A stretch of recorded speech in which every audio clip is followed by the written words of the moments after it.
nato na i-resolve nila as soon as possible kana na preliminary investigation about dun sa mga criminal complaints na na-file. But once na ma-resolve na nila yan at na-file na ang information dun sa korte, once na may probable cause, I'm sure na ang musunod niya na mugawas is ang mga warrant of arrest against dun sa mga na-file dun sa complaints.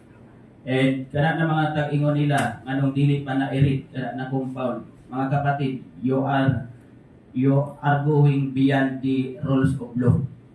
I am not hindi na ko nga kapareho na officer na diktahan mo, na sabihin mo sa ako na i-read ka na compound without any legal basis.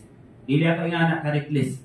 So you wait because we are not sleeping sa trabaho na mo bilang police officer.